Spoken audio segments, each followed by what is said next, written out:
Well, again, and this is the ninth class of our lecture series, which I have started, and I have told you that I will be telling these concepts in a story form.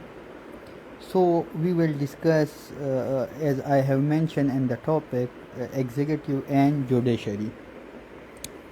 I have also discussed the special majority and simple majority, as well as I have discussed these majorities, special majorities and simple majorities.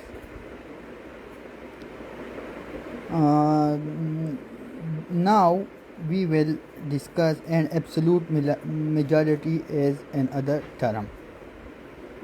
Uh, when we have majority more than 50% or 60% or 75%, more than 50%, then it will be called or known as special majority, while in simple majority we have 50% plus 1, but in simple majority we have to conclude only the present members, while in absolute majority we will conclude all the members. I have mentioned and gave you the examples. Now the absolute majority, special majority is actually a very big and very hard target to be achieved. So special majority is usually used for amendments and impeachments. So now executive, what is the you should know the definition of executive. Let me tell you that executive is one of the important organ of government, as I have discussed things about the legislature. Now we are in position to discuss executive and judiciary. Executive is about elements of executive are head of the state, head of the government, cabinet, and bureaucracy. And this four elements, three are elective, while the one bureaucracy is selective.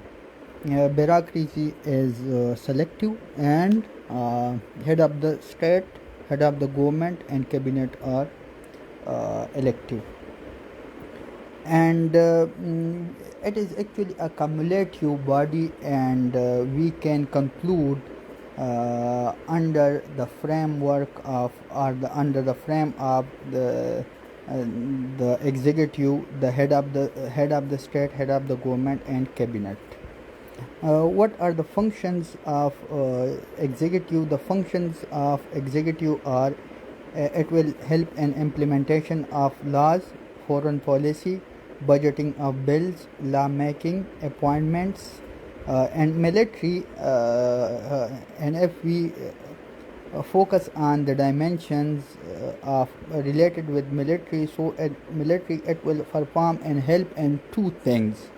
The one is movements of force in case of war, etc., and appointment.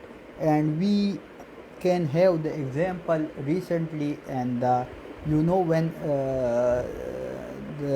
when they demand for to send forces to Yemen. So this was the issue that the judiciary, the executive, and these decide, the judiciary and these decide that we will not send the army there, while the legislature said and Nawaz Sharif and these people that we should send it. And budget proposal is also an important function of executive. Now judiciary. Judiciary is actually Another important element of executive. One of the important element of government is executive.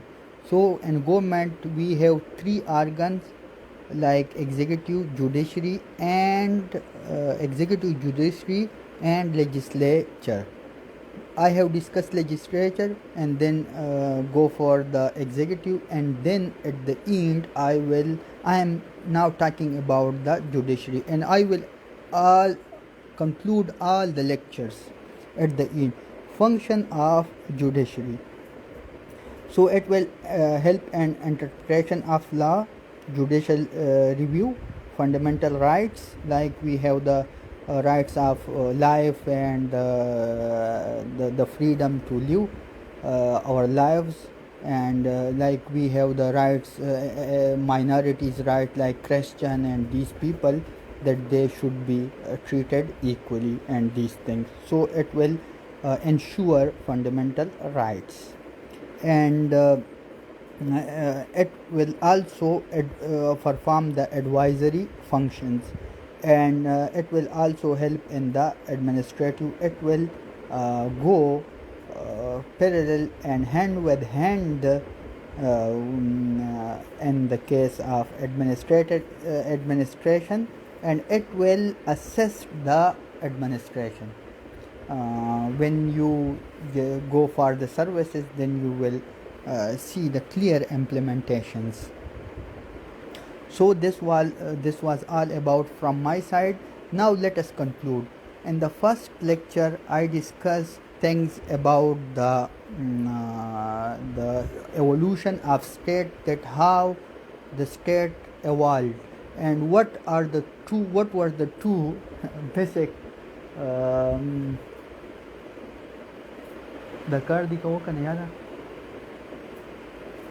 what were, sorry for the disturbance. Now what were the two basic concepts behind that how the state was there and come into being. The first concept was contractualist, that the concept of state is due to the construction of human being, while according to the Plato and these people, that it was evaluated with the passage of time. And I have discussed in the to reform these concepts, that first there was a family system, the state was family, and then empires 1000 BC, 100,000 BC, and then with the birth of Jesus Christ, the concept of empire and city state, and this was all about the evolution of state. Then I discussed things about the legislature, and then in this lecture we discussed things about the executive and judiciary, and I also gave you the concept of special majority as well as simple majority and absolute majority, and I also mentioned that how these topics will help us in the paper 2. So these are very important lecture. You should have to go through these lecture again and again, and in this way you will have clear concept and clear understandings of these topics. Be happy, stay blessed, and we will continue our lectures like this.